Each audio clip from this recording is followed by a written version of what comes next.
గురువైన మా ప్రభా, మహోన్నతుడా, మా ప్రభు అయిన యేసు మిమ్మల్ని స్తుతిస్తూ ఉన్నాము. మీరు మమ్మల్ని ప్రేమించి మీరు ఇచ్చిన ఈ ప్రార్థన సమయమును బట్టి మీకు స్తోత్రాలు, వందనాలు చెల్లిస్తూ ఉన్నాము. పరిశుద్ధాత్ముడా, మీ పరిశుద్ధాత్మ శక్తిని, మీ ప్రభావమును, మీ వెలుగును మాకు అనుగ్రహించుతున్న దేవుడవు. అందుకు మీకు స్తోత్రాలు, వందనాలు చెల్లిస్తూ ఉన్నాము. ప్రభా, మీ సన్నిధిలో చేర్చున్న మా పైన మీ దయా సంకల్పమును నెరవేర్చండి. మీ చిత్తములో మమ్మలను నడిపించమని ప్రార్థన చేస్తూ ఉన్నాము. పరిశుద్ధాత్ముడా, ఈ ఆరాధనకు మీరు అధ్యక్షత వహించి ప్రతి ఒక్కరూ మిమ్మల్ని గుర్తెరిగి మిమ్మల్ని స్తుతిస్తూ గణపరుస్తూ మీ నామమును కీర్తించి మహిమపరచుటకును సహాయము చేయమని వేడుకొంచున్నాం. ప్రభా, పాటలు పాడుచుండగా పాటల ద్వారా మీరు మహిమను పొందండి. మా ఆత్మలను మీరు సిద్ధపరచండి. అలాగే తండ్రి, మాకు తగిన స్తుతి ఆరాధనను అనుగ్రహించండి. మీ వాక్యమును మాకు అనుగ్రహించండి. మా ప్రాణములు తెప్పరిల్లులాగున చేయమని ప్రార్థన చేస్తూ ఉన్నాము. మీ సన్నిధిలో ఉన్న సర్వ సంపదల చేత మమ్మలను స్థిరపరచండి, బలపరచమని ప్రార్థన చేస్తూ ఉన్నాము. ప్రభా, ఘనత ప్రభావములు మీ సన్నిధిలో ఉన్నవి, బల సౌందర్యములు మీ సన్నిధిలో ఉన్నవి. వాటిని మాకు అగపరచండి. వాటిని మేము పొందుకున్నటకును సహాయము చేయండి. ఈ ఆవరణమంతటనే మీరు స్వాధీనపరచుకోనండి. చిన్నపిల్లలు, పెద్దలు ప్రతి ఒక్కరూ మిమ్మల్ని స్తుతించుకొని బిడ్డలుగా ప్రతి ఒక్కరిని మీరు చేయమని వేడుకొంచున్నాము. రాజా, రక్షకుడా, మీకు స్తోత్రాలు, వందనాలు చెల్లిస్తూ ఉన్నాము. మీ వాక్యం వినుచున్న ప్రతి బిడ్డను మీరు దర్శించి మీ దయగలిగిన హస్తమును ప్రతి ఒక్కరితో ఉంచి నాయన, వినగలిగిన చెవులను, గ్రహించగలిగిన హృదయములను మాకు మీరు దయచేయండి. మీ ఆత్మను నాయన తండ్రి అభ్యంతరపరచు వేరొక ఆత్మ ఏది లేకుండా చేసి పరిశుద్ధాత్మ నింపుదల సహాయం మాకు అనుగ్రహించి మీరు అధ్యక్షత వహించి నడిపించి ఘనత ప్రభావాలు మీరే ఆరోపించుకొనమని నజరేయుడైన యేసు నామమున అడిగి వేడుకొంచున్నాం తండ్రి. ఆమేన్. పాటలు పాడుకుందామండి.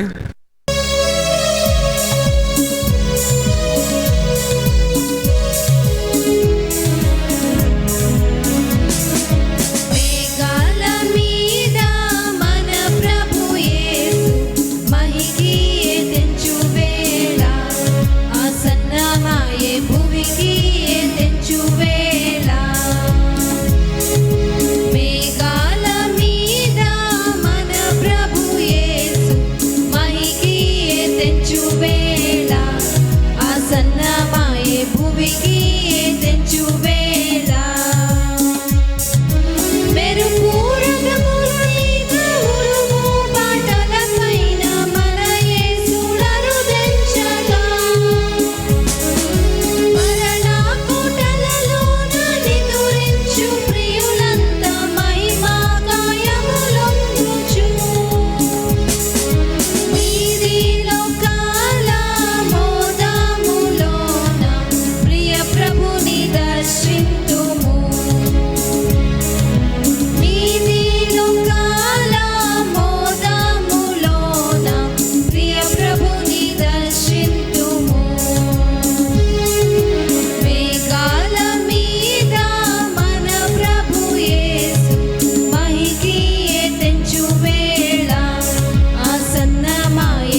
రమ్ము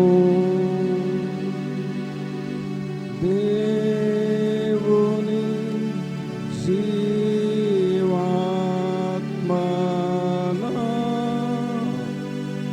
మీదికి రమ్ము వేరాచు వంచు మాలాచు నింపు దేవుని జీవాత్మనా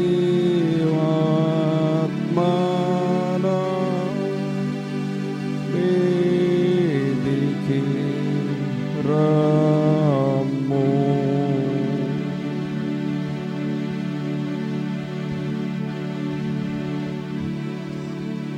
పరిశుద్ధమైన మా ప్రభా, మీకు స్తోత్రాలు వందనాలు చెల్లించుకొచ్చున్నాము.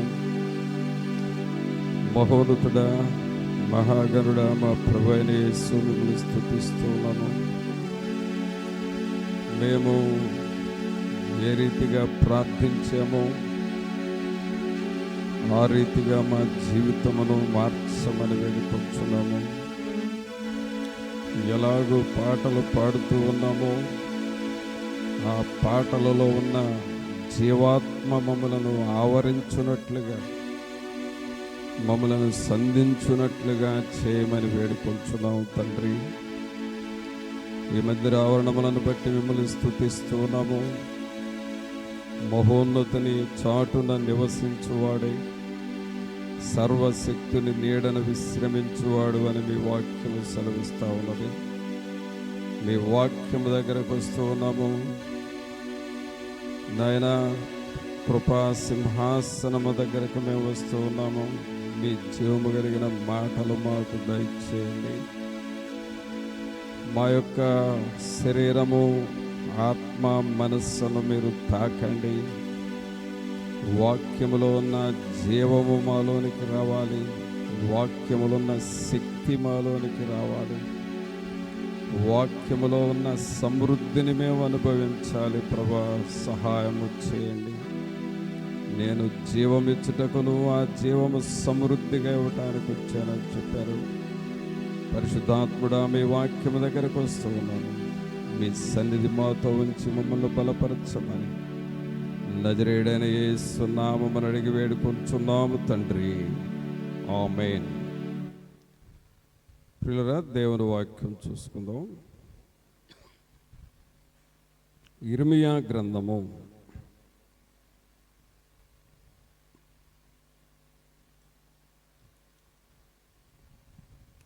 23వ అధ్యాయము.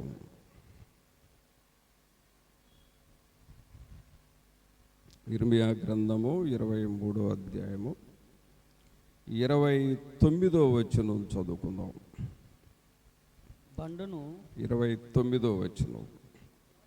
నా మాట అగ్ని వంటిది కాదా, బండను బద్దలు చేయు సుత్తి వంటిది, బండను బద్దలు చేయు సుత్తి వంటిది కాదా. మరలా అందరం చదువుదాం. నా మాట అగ్ని వంటిది కాదా, అగ్ని వంటిది కాదా, బండను బద్దలు చేయు సుత్తి, బండను బద్దలు చేయు సుత్తి వంటిది కాదా. ప్రభువుని ప్రియులారా, మనం ఇక్కడ చదువుతున్న ఈ వాక్యము ప్రవక్త అయిన ఇర్మియా గారి ద్వారా తన ప్రజలైన ఇశ్రాయేలీలకు తెలియజేస్తూ ఉన్న మాట. జనరల్గా మాట అనగానే అది ఒక సంభాషణ. అలాగే మాట అది మనం మాట్లాడే మాటలు అవి. అయితే ఇక్కడ దేవుని మాటను గూర్చి చెబుతూ ఉన్నాడు. బైబిల్లో రాయబడి ఉన్న ప్రతి మాట కూడా దేవుని మాట. ఆది కాండము నుండి ప్రకటన గ్రంథం వరకు రాయబడి ఉన్న మాటలు. 66 పుస్తకాల్లో రాయబడి ఉన్న మాటలన్నీ కూడా దేవుని మాటలు. అలాగే పరిశుద్ధాత్మతో నింపబడి రాయబడి ఉన్నటువంటి మాటలు. అయితే ఈ మాటలు ఎలాంటి మాటలు అనేది ఇక్కడ ఒక పోలికను మనం చూస్తూ ఉన్నాం. దేవుని మాటను దేనికి పోల్చాడు అనంటే అగ్నికి పోల్చాడు. దేవుని మాట దేంతో సమానం అండి? అగ్నితో సమానం. అందుకనే ఇక్కడ మనం ఏం చదువుతున్నాం అంటే, నా మాట అగ్ని వంటిది కాదా? నా మాట అగ్ని వంటిది కాదా అంటే దేవుని మాట ఎలాగూ మనం తీసుకోవాలంటే అగ్నిలాగా తీసుకోవాలి. ఫైర్. జనరల్గా ప్రతి టౌన్లో అగ్ని దళాలు, అగ్నిమాపక దళం అని ఉంటుంది. ఇది ఫైర్ ఇంజిన్. ఈ ఫైర్ ఇంజిన్స్ పనులు ఏంటంటే, ఎక్కడైనా అగ్ని ప్రమాదాలు జరిగితే వారు వెళ్ళి వెంటనే వాటిని ఆర్పుతూ ఉంటారు, ఆ మంటల్ని ఆర్పుతూ ఉంటారు. అది ఫైర్ ఇంజిన్ చేసే పని. అయితే దేవుని మాట ఒక ఫైర్, అగ్ని లాంటిది. అగ్ని అనగా సహజంగానే మనకు అది మంటలు అని, అలాగే ప్రమాదమని, కాలిపోతుందని, ఇలాగూ మనకు తెలిసిన పదాలు ఉన్నాయి. కానీ దేవుని మాటను అగ్నికి పోలుస్తున్నాడు.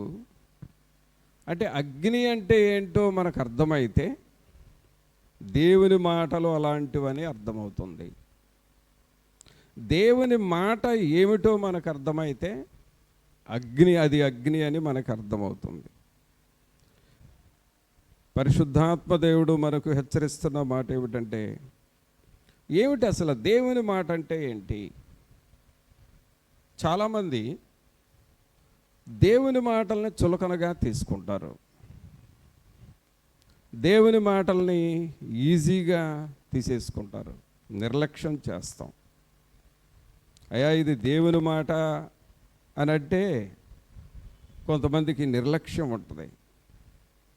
కానీ దేవుని మాటను ఎలా తీసుకోవాలంటే పిల్లరా, మనం అది ఒక అగ్నిగా తీసుకోవాలి. అయితే ఇప్పుడు అగ్ని అంటే ఏంటో చూద్దాం. అగ్ని అంటే అర్థం ఏంటి అనంటే, దేవుని వాక్యంలో చూడండి, 2వ రాజుల గ్రంథము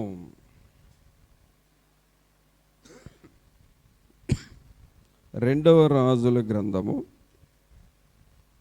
6వ అధ్యాయము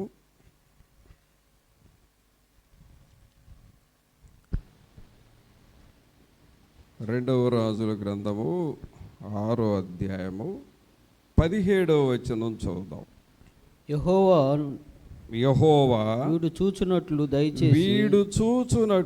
దయచేసి వీని కండ్లు తెరువమని, వీని కండ్లను తెరువమని ఎలీషా ప్రార్థన చేయగా యెహోవా ఆ పనివాని కండ్లను తెరవ చేసెను గనుక వాడు ఎలీషా చుట్టూను పర్వతము అగ్ని గుర్రముల చేత రథముల చేతను నిండియుండుట చూచెను.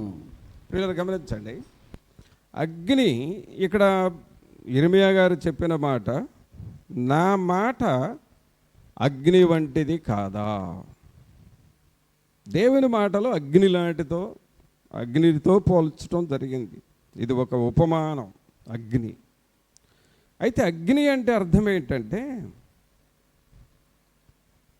మనకు చుట్టూ ఉండే కాపుదల. అగ్ని అనగా దేవుని కాపుదల.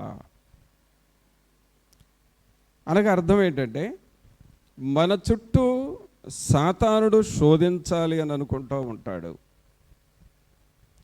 మన చుట్టూ శత్రువులను పంపి ఆ శత్రువుల ద్వారా మనల్ని భయపెట్టాలి అని సాతానుడు ప్రయత్నం చేస్తాడు.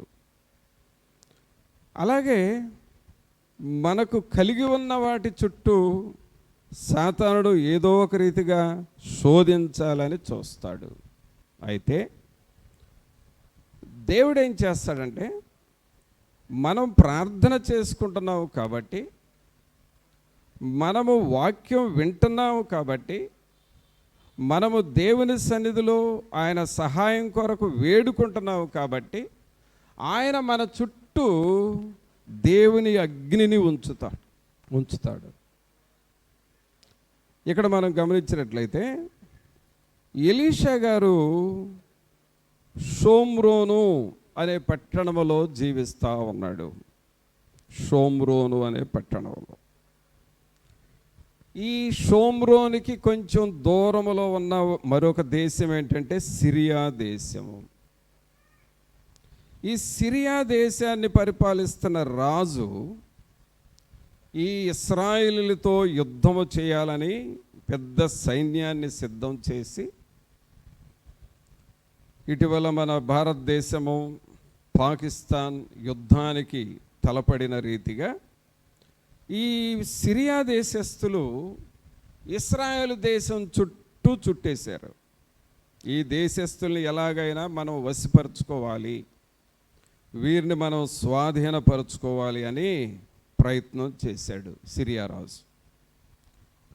అయితే ఆ దేశంలో షోమ్రోన్లో ఎలీషా గారు ఉండి ప్రార్థన చేస్తున్నాడు. దేనికోసం?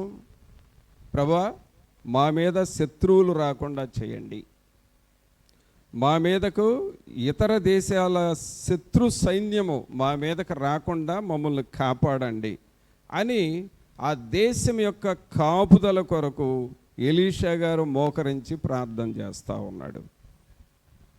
అలా ప్రార్థన చేస్తున్నప్పుడు ఈ సిరియా సైన్యము ఇశ్రాయేలు దేశము చుట్టూ వచ్చారు. కానీ ఇశ్రాయేలు దేశాన్ని ఏమీ చేయలేకపోతున్నారు. ఇశ్రాయేలు దేశం యొక్క సైన్యాన్ని దేవుడు కాపాడుతూ ఉన్నాడు.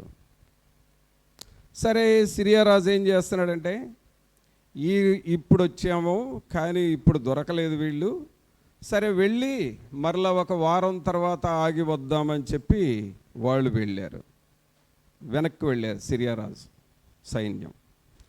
ఒక వారం తర్వాత మరలా వస్తే ఆ రెండవసారి కూడా ఏం చేయలేకపోయారు ఈ ఇశ్రాయేలీలను. మరలా కొన్ని రోజులు ఆగి మరలా వస్తే మూడవసారి కూడా ఏం చేయలేకపోయారు. అప్పుడు సిరియా రాజు ఏమంటాడంటే, ఈ సైనికుల్ని మనం ఏమీ చేయలేకపోతున్నాము, ఈ దేశాన్ని మనం ఏమీ చేయలేకపోతున్నాము, కారణం ఏంటి అసలు? ఒకవేళ మన సైన్యంలోనే ఎవరైనా ఆ ఇశ్రాయేలీలతో టైఅప్ అయ్యి మన రహస్యాలన్నీ వాళ్ళకి ఏమైనా తెలియజేస్తున్నారా, కారణం ఏంటి అని ఆలోచన చేస్తే ఆ సైన్యము ఈ సిరియా దేశంలో ఉన్న ఒక వ్యక్తి ఏమన్నాడంటే, అయ్యా, మీరేమో సైన్యముతో ఇశ్రాయేలు దేశాన్ని జయిద్దామని వచ్చారు, కానీ ఆ దేశంలో ఎవరున్నారంటే ఒక ప్రవక్త ఉన్నాడు, ఎలీషా అనే ప్రవక్త. ఆయన ఏం చేస్తాడు? ప్రార్థన చేస్తూ ఉంటాడు. మీరేమో సైన్యముతో యుద్ధం చేయాలని వచ్చారు, కానీ ఆయనకి సైన్యం అవసరంలా, మోకాళ్ళుంచి ప్రార్థన చేస్తే చాలు. ఆయన ప్రార్థన చేసినప్పుడు దేవుడు ఆ దేశము చుట్టూ కాపుదల ఇస్తాడు అని చెప్పారు. అయితే ఈ ఎలీషా దగ్గర ఉన్న శిష్యుడు ఒక దినాన బయటకు వెళ్ళి ఆ సైన్యాన్ని చూసి, అమ్మో, సిరియా దేశం యొక్క సైన్యము మన మీదకు వచ్చేసారు, ఇంకేమన్నా ఉందా, మన దేశమంతా వాళ్ళు వశం చేసుకుంటారు, యుద్ధం చేస్తారు, నాశనం చేసేస్తారని భయపడతా వచ్చాడు. అక్కడ చూడండి ఎలీషా ఏమంటాడో ఆ మాటతో 16వ వచనం చదవండి. అతడు భయపడవద్దు, మన మన పక్షముననున్నవారు వారి కంటే అధికులై ఉన్నారని చెప్పి. ఈ ఎలీషా దగ్గర ఉన్న శిష్యుడు ఎవరిని చూశాడంటే సిరియా దేశం యొక్క సైన్యాన్ని చూశాడు. సిరియా దేశం యొక్క సైన్యాన్ని చూశాడు.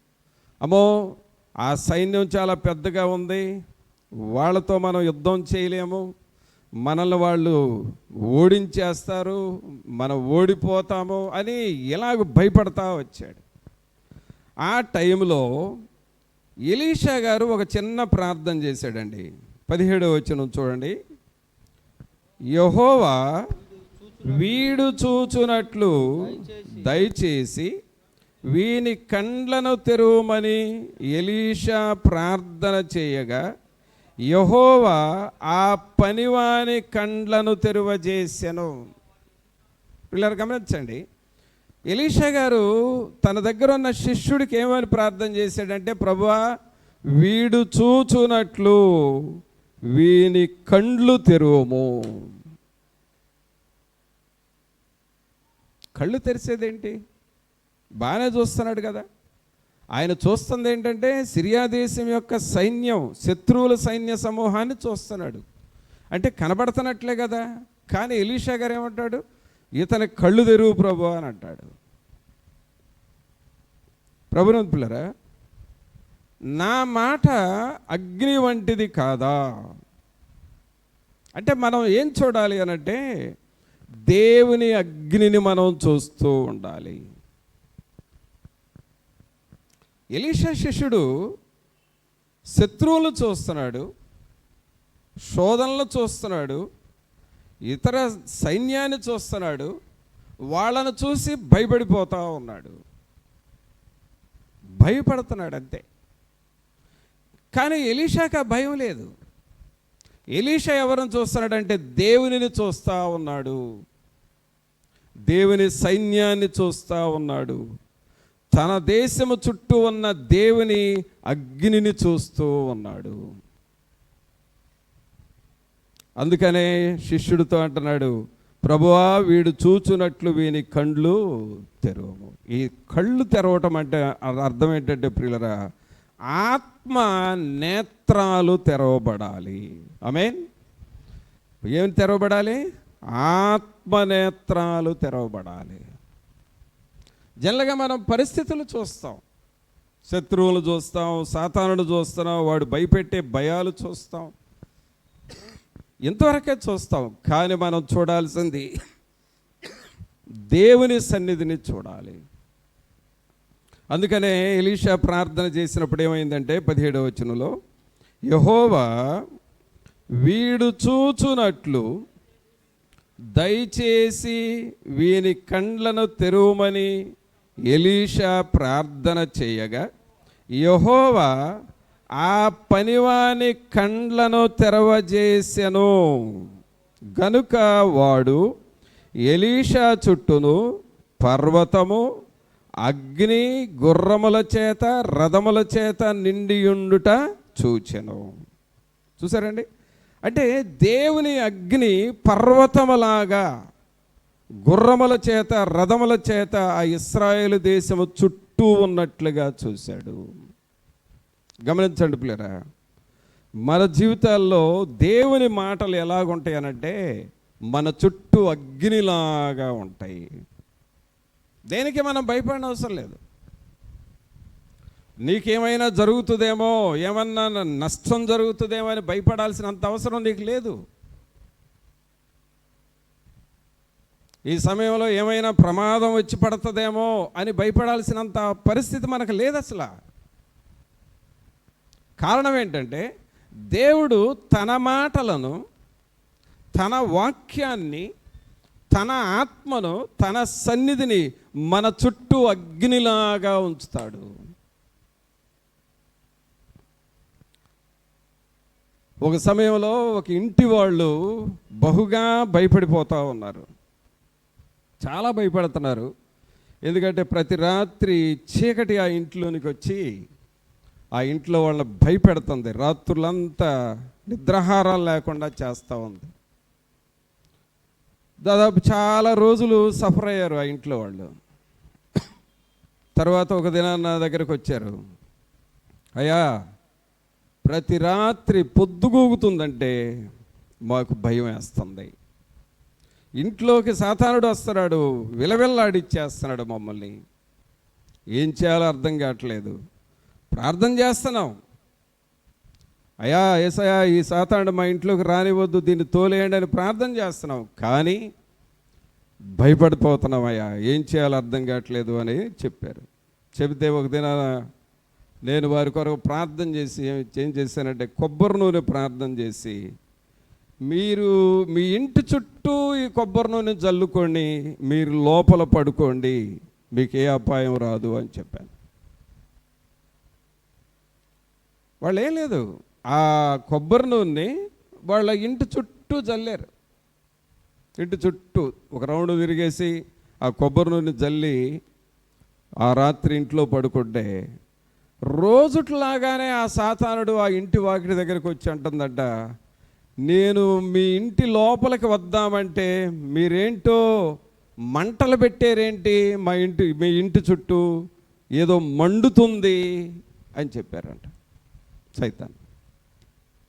ఈ ఇంటి చుట్టూ ఏదో మంట వస్తుంది, నేను లోపలికి వద్దామనుకుంటున్నాను కానీ రోజు బాగానే వచ్చా, ఈరోజు రావాలి అనంటే మీ ఇంటి చుట్టూ మండుతుంది, అందువలన నేను రాలేకపోతున్నాను, నేను వెళ్ళిపోతున్నానులే అందంట. ప్రియులారా గమనించండి, దేవుని మాట, నా మాట అగ్ని వంటిది కాదా? దేవుని వాక్యాన్ని మనం ఎలా తీసుకోవాలంటే దేవుని అగ్నిలాగా తీసుకోవాలి. దేవుని మాట నీ చుట్టూ అగ్నిలాగా ఉంటుంది. దేవుని మాట నీ ఇంటి చుట్టూ అగ్నిలాగా ఉంటుంది. దేవుని మాట మన సంఘం చుట్టూ అగ్నిలాగా ఉంటుంది. నేను ఈ మధ్య కాలంలో దేవుని సన్నిధిలో ఒక మాట చెప్పాను. ఏం చెప్పానంటే, ఇక్కడ ఒక నోట్స్ పెట్టాను, మీ కుటుంబాల పేర్లు ఈ నోట్స్లో రాయండి, మీ కుటుంబాల కొరకు దినదినము ప్రార్థన జరుగుతూ ఉంటుంది, నేను వచ్చినప్పుడు ప్రార్థన చేస్తాను, అలాగే మీ కుటుంబాల కొరకు. అలాగే ఇక్కడ మరి గురువారం శనివారం ప్రత్యేక ప్రార్థనలు పెట్టాము, అప్పుడు ప్రార్థనలు చేస్తాం. ఇది మీ కుటుంబాలకు క్షేమముగా ఉంటుంది అని చెప్పినప్పుడు ఇదిగో చాలామంది మీ యొక్క కుటుంబాల పేర్లు రాశారు. ఏమవుతుందో తెలుసా, నా జీవితంలో నా అనుభవంలో నేను చూసింది ఏంటంటే, ఇలాగూ వీరి కుటుంబాల కొరకు మనము దేవుని సన్నిధిలో మొరపెడుతూ ఉన్నప్పుడు, ప్రార్థన చేసినప్పుడు ఈ ప్రార్థన నీ ఇంటి చుట్టూ అగ్నిలాగా మారిపోతుంది. ఆమేన్. ఇలాగూ మీ కుటుంబాల కొరకు ప్రార్థన జరుగుతూ ఉన్నప్పుడు మీ పిల్లల చుట్టూ త్రుటిలో జరిగే ప్రమాదాలని దేవుడు తప్పిస్తాడు. అదే అగ్ని. మీ కుటుంబాలని సాతానుడు శోధించాలని ప్రయత్నం చేస్తున్నప్పుడు ఇక్కడ ప్రార్థన అగ్నిలాగా మండుతుంది కాబట్టి మీ కుటుంబాల చుట్టూ దేవుని కాపుదల ఉంటుంది. నా మాట అగ్ని వంటిది అని అంటే అదే అర్థం. కావున ప్రభువునులరా, దేవుని వాక్యము, దేవుని మాటలు, దేవుని వాక్యము నీ చుట్టూ అగ్నిలాగా ఉంటుంది. మరి ఈ మాటలను హృదయంలోకి చేర్చుకుంటున్నావా? అదే ఎలీషా తన సేవకుడికి ప్రార్థన చేస్తున్నాడు, ప్రభా వీడికి మీరిచ్చిన భౌతికమైన కళ్ళు ఉన్నాయి కానీ ఆత్మ కళ్ళు లేవు ప్రభా. నేనైతే మా దేశము చుట్టూ ఉన్న అగ్ని రథాలను చూస్తున్నాను, వీడైతే సిరియా దేశం యొక్క సైన్యాన్ని చూస్తున్నాడు, కాబట్టి వీడి కళ్ళు తెరువము, ఇతని కళ్ళు తెరువము. ప్రియరా, సాతానుడు ఏదో చేయాలని చూస్తాడు. మరి ముఖ్యంగా ఇలాగ మనం మందిరాలు కట్టినప్పుడు అలాగే దేవుని వాక్యం ప్రకటిస్తున్నప్పుడు, అనేకుల రక్షణ కొరకు ప్రార్థనలు చేస్తున్నప్పుడు, అనేక వందల మందిని దేవుని యొద్దకు నడిపిస్తూ ఉన్నప్పుడు ఇవన్నీ కూడా సాతానుడికి చర్చరలాడుతూ ఉంటాయి. ఎంతమంది నా చేతిలో ఉంటే వీళ్ళందరినీ లాగి నువ్వు దేవుని వైపు త్రిప్పుతున్నావా అని సాతానుడికి చర్చరలాడుతూ ఉంటుంది. వాడు ఏదో చేయాలని చూస్తాడు, కానీ దేవుని అగ్ని మన చుట్టూ ఉంటుంది. ఆయన అగ్ని నీ కుటుంబము చుట్టూ, ఆయన అగ్ని నీ ప్రాణము చుట్టూ ఉంటుంది. మన ప్రాణము దేవుడు తన జీవపు మూటలో దాచిపెడతాడు.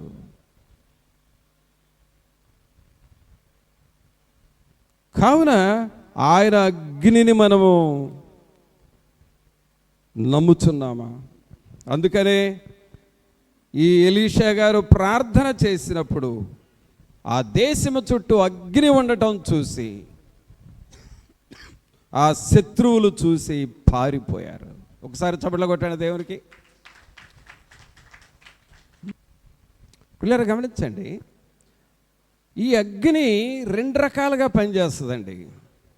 రెండు రకాలుగా పనిచేస్తుంది. ఒకటి, దేవుని బిడ్డలకి ఎవరికైతే మనం వాక్యం చెబుతున్నామో, ఎవరి కొరకైతే మనం ప్రార్థన చేస్తున్నామో వారికేమో కాపుదల ఇస్తుంది.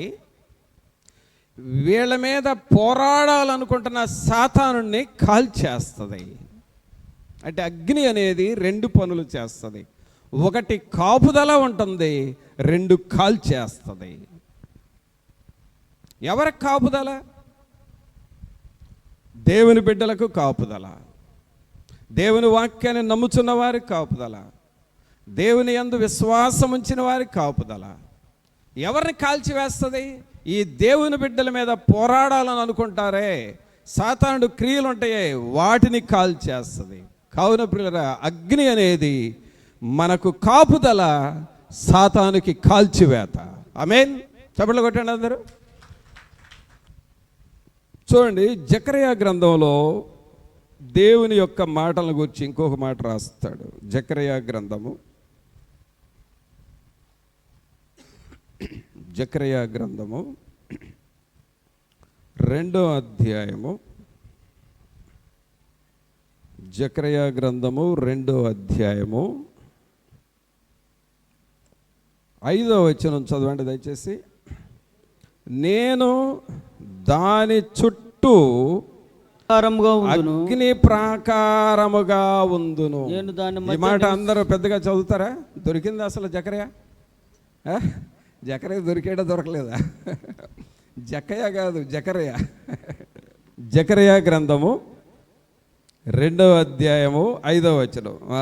నేను దాని చుట్టూ అగ్ని ప్రాకారముగా ఉందును. నేను దాని మధ్యను నివాసినై మహిమకు కారణముగా ఉందును. ఇదే యెహోవా వాక్కు. మరొకసారి విడివిడిగా చదువుదామండి ఈ సెంటెన్స్.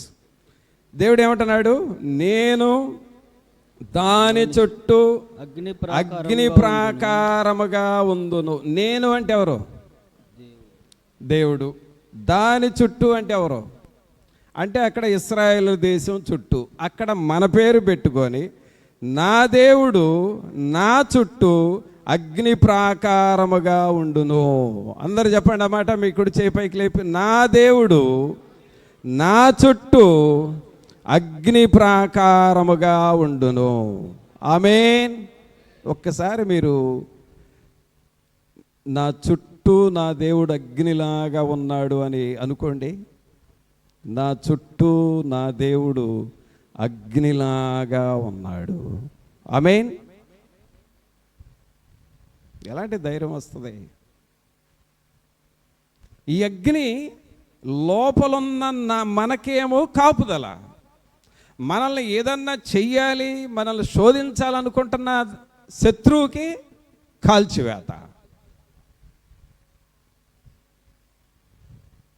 ప్రియరా, మనకు కాపుదల, సాతానుడికి కాల్చివేత. అదండి దేవుని మాట అంటే.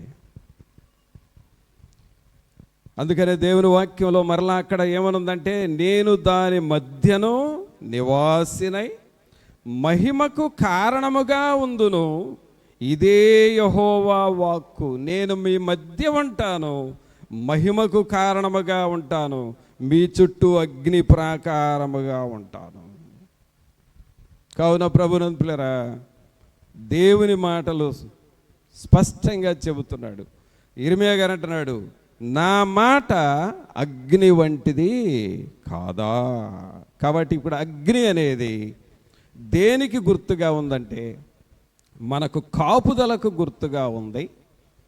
అలాగే అగ్ని దేనికి గుర్తుగా ఉందంటే, మన చుట్టూ ఉండే ప్రాకారము, ప్రొటెక్షన్ వాల్, ప్రొటెక్టెడ్ వాల్, మన చుట్టూ కాపుదల ఇచ్చే ఒక ప్రాకారముగా ఉంటా ఉన్నది.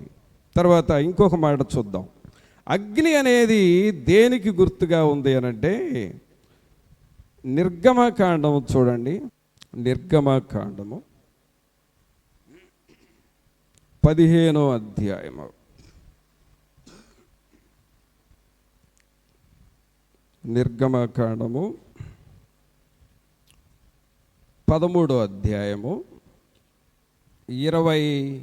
21-22 వచనాలు చదువుదాం. 21-22 అందరూ చదవండి. చదవగలిగిన వారు అందరూ చదవండి.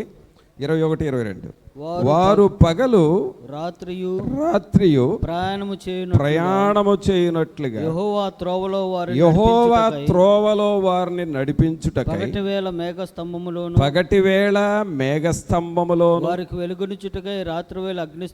వారికి వెలుగునిచ్చుటకై రాత్రివేళ అగ్నిస్తంభములోను వారికి ముందుగా ఉండి వారికి ముందుగా నడుచుచూ వచ్చెను. ఆయన పగటివేళ మేఘస్తంభమునైనను రాత్రివేళ అగ్నిస్తంభమునైనను ప్రజల ఎదుట నుండి తొలగింపలేదు. ఇక్కడ అగ్ని అనేది ఒక స్తంభమునకు పోల్చబడింది. ఇట్ ఈస్ ఎ పోల్, ఒక స్తంభం అగ్ని. ఈ ఎలక్ట్రికల్ పోల్స్, కరెంటు స్తంభాలు ఎలా ఉంటా ఉన్నాయో, లేక మనం ఇల్లు కట్టుకున్నప్పుడు ఆ ఇంటికి పిల్లర్స్, ఆ స్తంభాలు ఎలా ఉంటున్నాయో, అలాగే అగ్ని అనేది ఒక స్తంభము. స్తంభముగా ఉండి ఎలాంటి స్తంభముగా ఉంటుందంటే, జనరల్గా ఈ కరెంటు స్తంభాలు ఒక చోట వేస్తే వాటి లైఫ్ అంతా ఎన్ని సంవత్సరాలైనా ఆ స్తంభం అక్కడే ఉంటుంది. అలాగే మనం మందిరం కట్టినప్పుడు కొన్ని స్తంభాలు వేస్తే ఎన్ని సంవత్సరాలైనా మరలా దాన్ని ఓడదీసే వరకు ఆ స్తంభం అలాగే ఉంటుంది. కానీ అగ్ని అనేది ఒక స్తంభము, కానీ అది కదిలే స్తంభము. ఆమేన్. అది మూవింగ్ పిల్లర్, కదిలే స్తంభం. ఏమిటి అగ్ని ఎలా కదులుతుంది? తన ప్రజలైన ఇశ్రాయేలీయులు అరణ్యములో రాత్రులు నడిచిపోతా ఉన్నప్పుడు, దారి లేదు, వెలుతురు లేదు అనుకున్న టైంలో ఈ అగ్ని వారికి దారి చూపించింది. ఈ అగ్ని వారికి మార్గము చూపించింది. ఐగుప్తు దేశంలో నుండి బయలుదేరి కానాను దేశం వరకు 40 సంవత్సరాలు పడితే 40 సంవత్సరాలు ఈ అగ్ని వారిని నడిపిస్తూ వచ్చింది. మూవింగ్ పిల్లర్, కదిలే స్తంభం. ప్రభువులారా, ఈ దేవుని అగ్ని మనల్ని ఏం చేస్తుందంటే, నీ జీవితాన్ని చక్కగా నడిపిస్తూ ఉంటాడు. ఈ దేవుని అగ్ని అనే స్తంభం నిన్ను శ్రమల్లో నడిపిస్తాడు, నిన్ను శోధనలో నడిపిస్తాడు, నిన్ను బాధల్లో నడిపిస్తాడు, నీకు రోగాలు వచ్చినప్పుడు నడిపిస్తాడు, నీకు చీకటి ప్రభావం ఉన్నప్పుడు నడిపిస్తాడు. ఆయన నిన్ను ఎప్పటికప్పుడు నడిపిస్తూ ఉంటాడు. దేవుని అగ్ని ఒక స్తంభముగా నీకు ఇచ్చాడు. ఈ అగ్ని నిన్ను నడిపిస్తూ ఉంటాడు. నువ్వు శ్రమల్లో ఉన్నావా, నిన్ను నడిపిస్తాడు. నువ్వు బలహీనతలో ఉన్నావా, నిన్ను నడిపిస్తాడు. నా పక్షంగా ఎవరో లేరు, నేను ఒంటరిదాన్ని అయిపోయాను అనుకున్నావా? ఆయన నిన్ను నడిపిస్తాడు. ఏమి చేయాలో దిక్కుతోచని స్థితిలో ఉన్నావా? ఆయన నిన్ను బలపరుస్తాడు, నడిపిస్తాడు. ఆయన ఒక అగ్నిలాగా నీ ముందు ఉన్నాడు. ఆయన ఒక అగ్ని స్తంభం, ఫైర్ పిల్లర్, ఒక అగ్ని స్తంభముగా మనతో ఉంటూ ఉన్నాడు. ఇశ్రాయేలీయులను 40 సంవత్సరాలే నడిపించింది, కానీ నిన్ను జీవితాంతం ఆయన నడిపిస్తాడు. అందుకనే ఇర్మియాతో అంటున్నాడు, నా మాట అగ్ని వంటిది కాదా? నా జీవితంలో ఏ శోధన వచ్చినా, ఏ శ్రమ వచ్చినా, ఎలాంటి సాతానుడు కల్పించే పరిస్థితులు ఎన్ని వచ్చినా, ఈ అగ్ని స్తంభమే నాకు తోడుగా ఉండి నడిపిస్తూ ఉన్నాడు.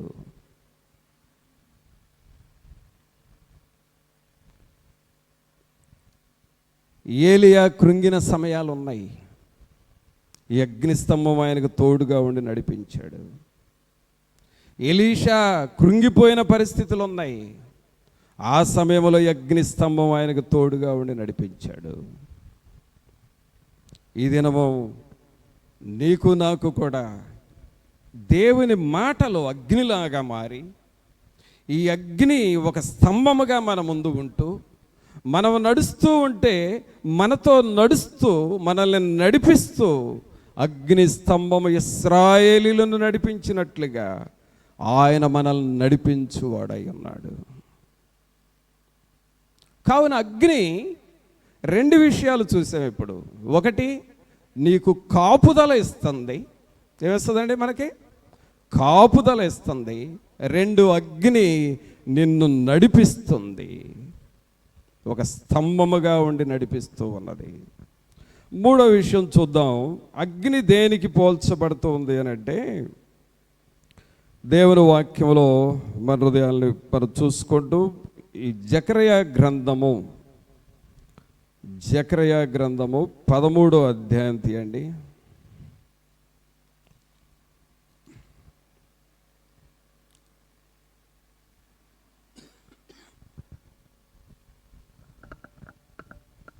జకర్యా గ్రంథము 13వ అధ్యాయము 9వ వచనం చదువుదాం. ఆ 3వ భాగమును, నేను అగ్నిలో నుండి వెండిని తీసి శుద్ధపరచునట్లు బంగారమును శోధించినట్లు వారిని శోధింతును. వారు నా నామమును బట్టి మొర్రపెట్టగా నేను వారి మొర్రను ఆలకింతును.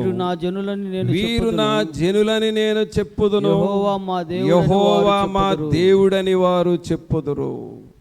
పిల్లరా, ఇక్కడ అగ్ని దేనికి పోల్చబడతా ఉంది అనంటే, అక్కడ మనం గమనించండి 9వ వచనం. ఆ 3వ భాగమును నేను అగ్నిలో నుండి వెండిని తీసి శుద్ధిపరచునట్లు. దేనిలో నుండి అండి? అగ్నిలో నుండి వెండిని తీసి శుద్ధపరచునట్లు. శుద్ధపరతును అనగా అగ్ని శుద్ధీకరణకు గుర్తుగా ఉన్నది. శుద్ధీకరణ అనగా fire is equal to holiness.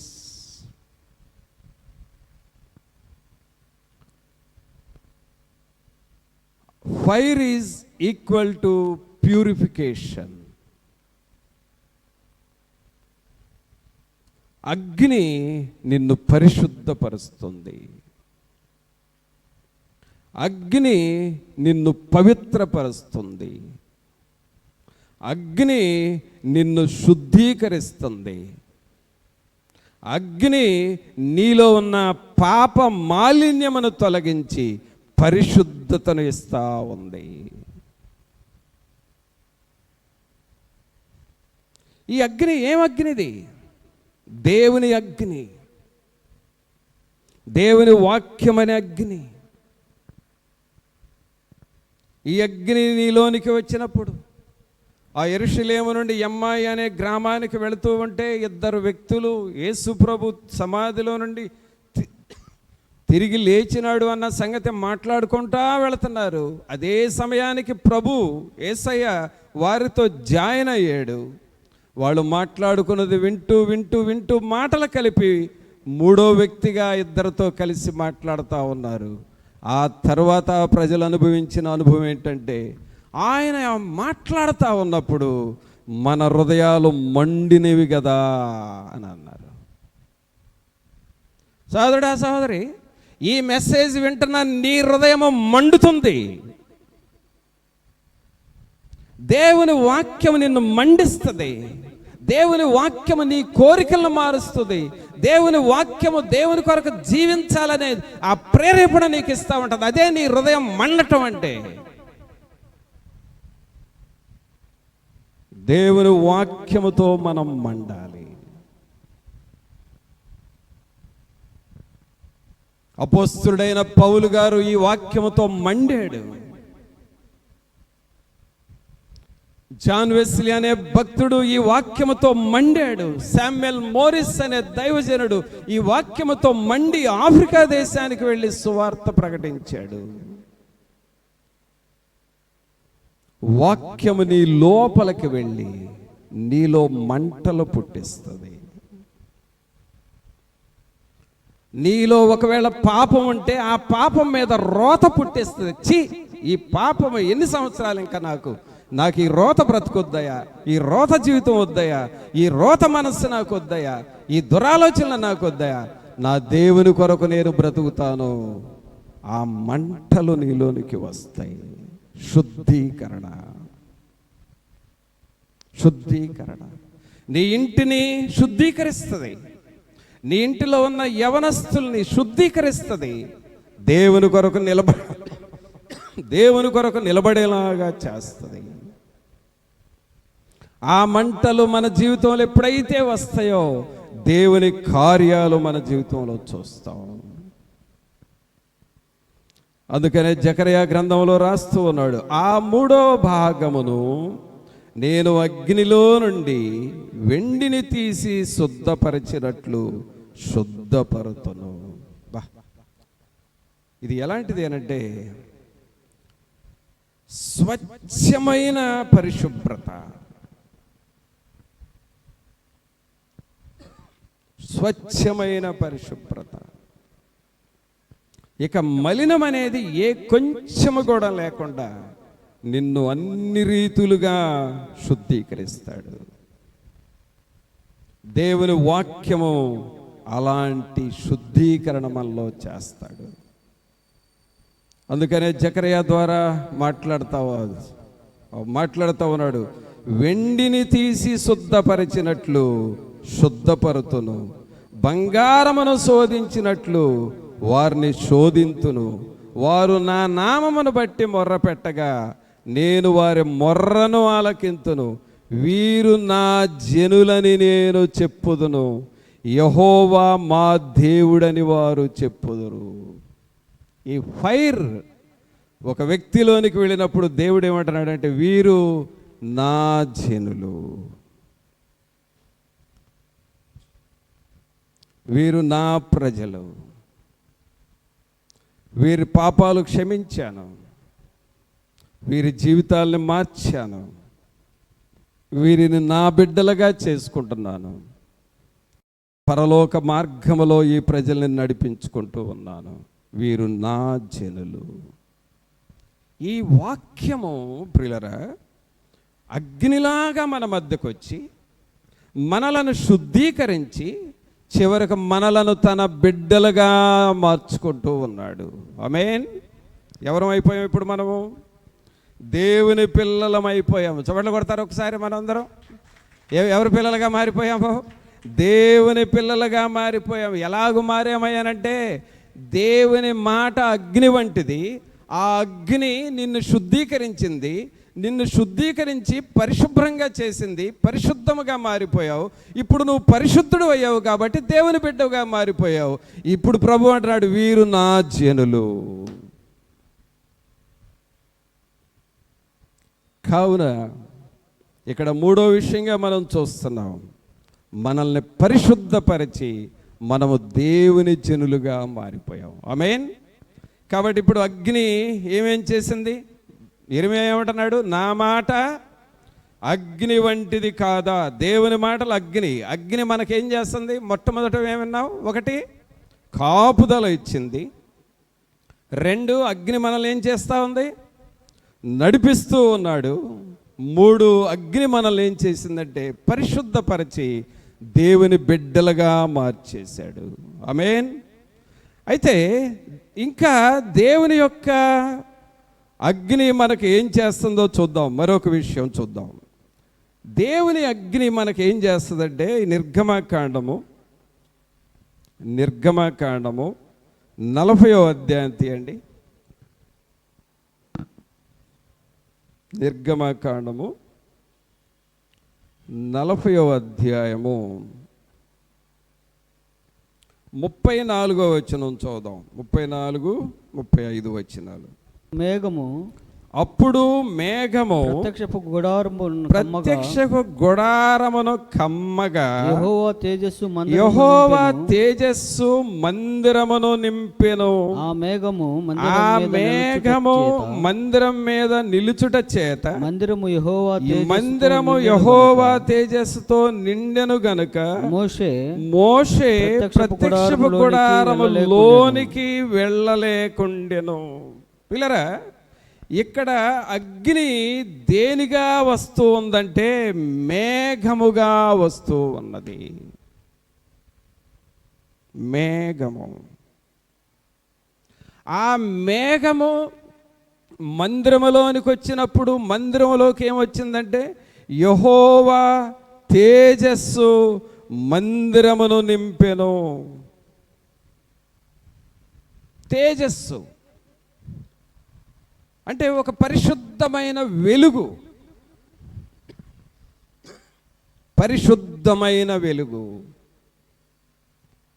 అగ్ని వెలుగుగా మందిరములోనికి వచ్చింది.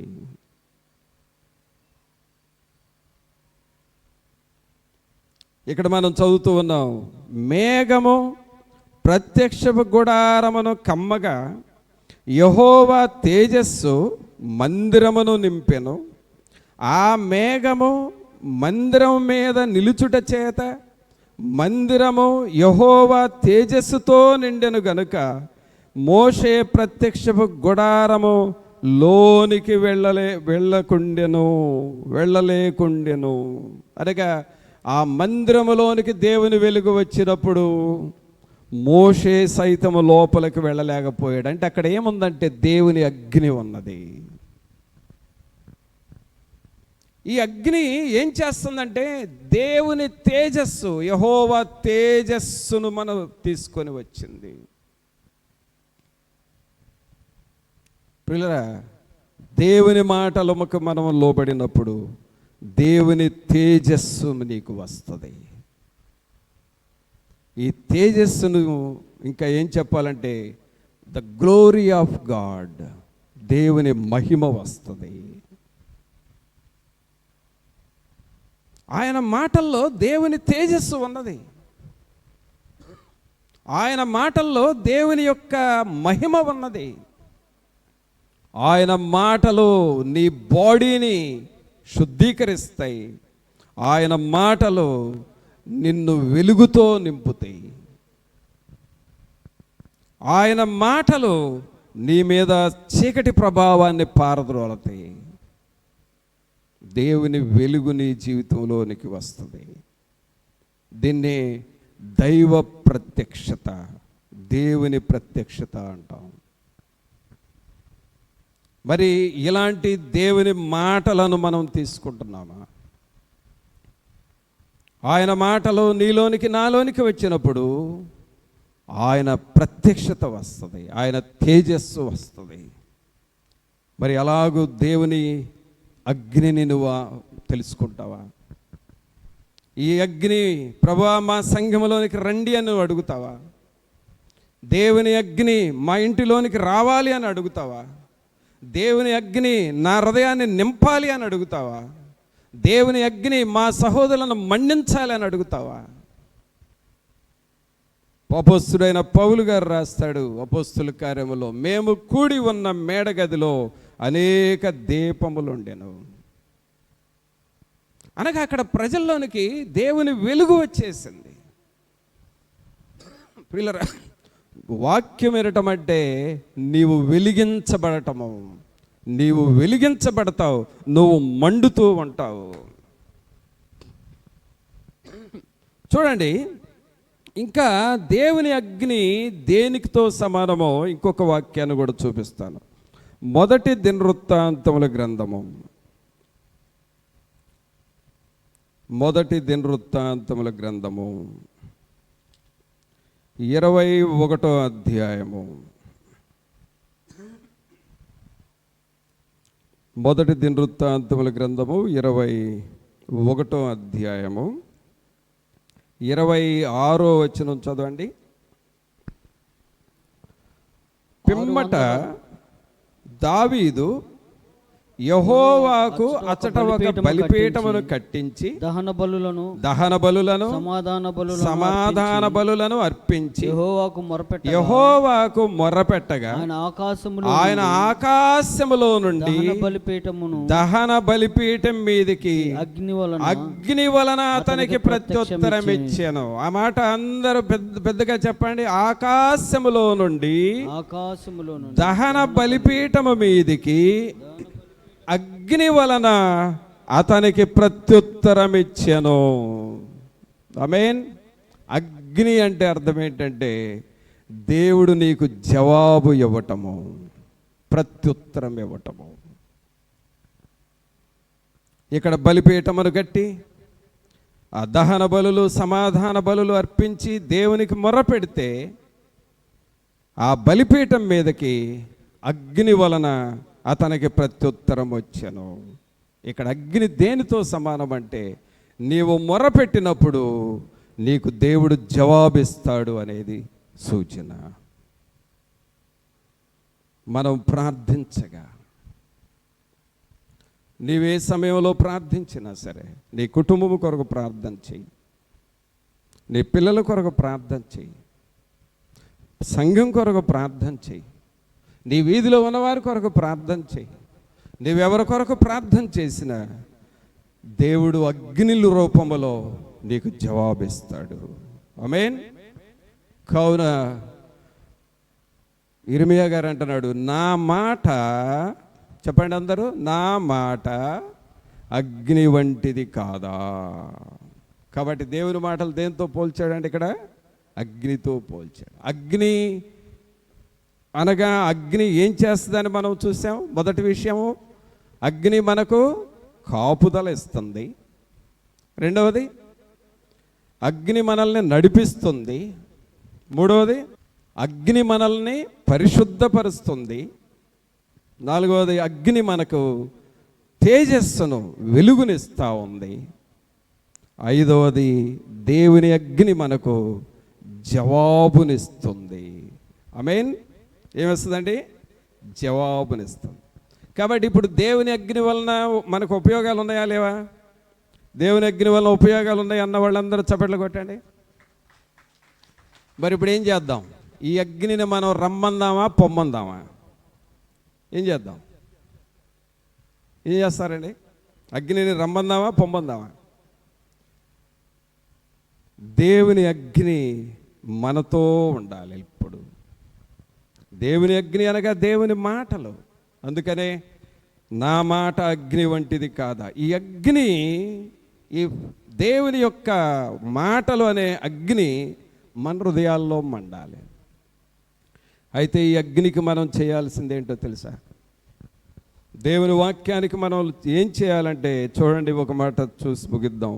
2వ దినవృత్తాంతముల గ్రంథము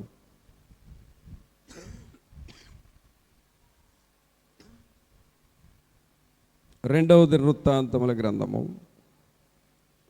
7వ అధ్యాయము. ఈ అగ్ని ఎదుట మనం ఏం చేయాలో వాక్యంలో చదువుదాం. 2వ దినవృత్తాంతముల గ్రంథము 7వ అధ్యాయము 3వ వచనం చదువుకుందాం. అగ్నియు యెహోవా తేజస్సును మందిరం మీదికి దిగగా గమనించండి, ఏమేం దిగిందంట మందిరం మీదకి? అగ్నియు యెహోవా తేజస్సును మందిరం మీదికి దిగగా చూచి ఇశ్రాయేలీయులందరూ సాష్టాంగ నమస్కారము చేసి, యెహోవా దయాళుడు. చూసారండి, మందిరం మీదకి ఏం దిగింది? దేవుని అగ్ని, దేవుని తేజస్సు దిగింది. అది వాళ్ళు చూసి ఏం చేశారు? వాళ్ళు సాష్టాంగ నమస్కారము చేసి. అనగా మనం చేయాల్సింది ఏంటంటే దేవుని అగ్ని ఎదుట మనం సాష్టాంగ పడాలి. మనం పాడుతాం కదా, సాగిల పాడి మ్రోకెదము సత్యముతో ఆత్మాలు మన ప్రభు యేసుని సాగిల పాడి మ్రోకెదము. కావున పిల్లరా, ఈ అగ్ని ఎదుట మనం చేయాల్సింది ఏమిటంటే, ఇశ్రాయేలీయుల ప్రజలు ఆ దేవుని మందిరములోనికి దేవుని అగ్ని దిగి రావటం చూశారు, దేవుని తేజస్సు రావటం చూశారు. ఆ అగ్నిని చూసి సాష్టాంగపడి నమస్కారం చేస్తూ ఏమంటున్నారో తెలుసా? యెహోవా దయాళుడు, ఆయన కృప నిరంతరముండునని చెప్పి ఆయనను ఆరాధించి స్తుతించిరి. మరలా చదువుదామా? ఏమని చదివారండి వాళ్ళు? ఏం చెప్పారు? యెహోవా దయాళుడు, ఆయన కృప నిరంతరముండునని చెప్పి ఆయనను ఆరాధించి స్తుతించిరి. అగ్ని ఎదుట ప్రజలు ఏం చేశారంటే సాష్టాంగపడ్డారు, ఆయనను ఆరాధన చేశారు, దేవునిని స్తుతించారు. అందుకనే ఇర్మియా అంటున్నాడు, నా మాట అగ్ని వంటిది కాదా? ఈ అగ్ని ఎదుట ఇశ్రాయేలు ప్రజలు సాష్టాంగపడ్డారు. మనము కూడా సాష్టాంగపడాలి. ఆ దేవునిని ఆరాధన చేశారు, దేవునిని స్తుతించారు. అలాగూ మనం సిద్ధపడదామా? ప్రార్థన చేసుకుందాం. ఒక్క నిమిషం అందరం తలలు వంచి ప్రభు సన్నిధిలో, ప్రభువా, ఈ అగ్ని ఎదుట నేను ఆరాధన చేయాలి, సాగిలపడాలి, సాష్టాంగపడాలి కదా ప్రభువా. అట్టి బిడ్డగా నన్ను చేయండి, అట్టి బిడ్డగా నన్ను చేయండి అని నువ్వు అడుగుతావా? సహోదరుడా, సహోదరి, ఒక్క నిమిషం ప్రార్థన చేసుకో. ప్రభువా, ఈ అగ్ని నాకు కాపుదలిస్తా ఉంది. ఈ అగ్ని స్తంభముగా ఉండి నన్ను నడిపిస్తూ ఉన్నాడు కదా ప్రభువా, మీకు వందనాలు. ఈ అగ్ని మాకు జవాబునిస్తూ ఉన్నారు, మీకు స్తోత్రాలు, మీకు వందనాలు ప్రభువా. దేవుని అగ్ని చేత మా హృదయాలు మండాలి ప్రభువా. ఈ అగ్నిని చూచి ఇశ్రాయేలు ప్రజలు సాష్టాంగపడి నమస్కారం చేశారు కదా. ఈ అగ్ని ఎదుట వారు దేవుణ్ణి స్తుతించారు, ఆయనను ఆరాధన చేశారు కదా ప్రభువా. దేవా, ఈ అగ్ని ఎదుట మేము కూడా దేవుని తేజస్సుతో నింపబడాలి. అట్టి కృపను మాకు దయచేయండి అని ప్రభువుని అడుగుతాము. పరిశుద్ధుడైన మా ప్రభువా, మీకు స్తోత్రాలు, వందనాలు చెల్లిస్తూ ఉన్నాము. మహోన్నతుడా, మహాగణుడా, మా ప్రభు అయిన యేసు, మిమ్మల్ని స్తుతిస్తూ ఉన్నాము. ప్రభా, మీ మాట దేవుని అగ్నితో సమానముగా ఉంటూ ఉన్నది. అందుకు మీకు స్తోత్రాలు, వందనాలు చెల్లిస్తున్నాం. ఈ దేవుని మాటలోనే అగ్ని మమ్మల్ని శుద్ధీకరిస్తుంది, మమ్మల్ని ప్యూరిఫై చేస్తున్నందుకై వందనాలు, స్తోత్రాలు చెల్లిస్తూ ఉన్నాము. యెహోవా తేజస్సు మందిరము నిండా ఎలాగు నిండినదో, దేవుని అగ్ని బలిపీఠం మీదకి ఎలాగు దిగి వచ్చినాడో ప్రభా, ఈ అగ్ని మా మందిరములో ఉండాలయ్యా. ఈ అగ్ని మా హృదయాలలో ఉండాలి ప్రభువా. ఈ అగ్ని మా కుటుంబాలను దహిస్తూ ఉండాలి. ఈ అగ్ని చేత మేము దినదినము నూతన పరచబడతా ఉండాలి ప్రభువా. ఇశ్రాయేలు అగ్నిని చూచి సాష్టాంగపడి దేవునిని ఆరాధన చేశారు కదా, దేవునిని స్తుతించారు. అట్టి స్తుతి ఆరాధన మాకు దయచేయండి. నీ మాట అగ్ని వంటిదని మేము ఈ దినమున నేర్చుకున్నాం. ఈ అగ్ని ఎదుట మేము సాగిలపడి మృక్కు బిడ్డలుగా మమ్మల్ని అందరినీ చేయండి. ఈ ప్రియులను దర్శించండి, వీరాత్మలతో మీరు ఉండండి. మీ పరిశుద్ధాత్మ శక్తిని, అభిషేకమును ప్రతి ఒక్కరితో ఉంచమని నజరేయుడైన యేసు నామమున అడిగి వేడుకొనుచున్నాము తండ్రి, ఆమేన్. మన తండ్రి అయిన దేవుని ప్రేమ, కుమారుని కృప, పరిశుద్ధాత్మని యొక్క సన్నిధి అయిన సహవాసం ఇప్పుడు నెల్లప్పుడు మనందరికీ తోడుగా ఉండి సహాయము చేయనుగాక. ఆమేన్.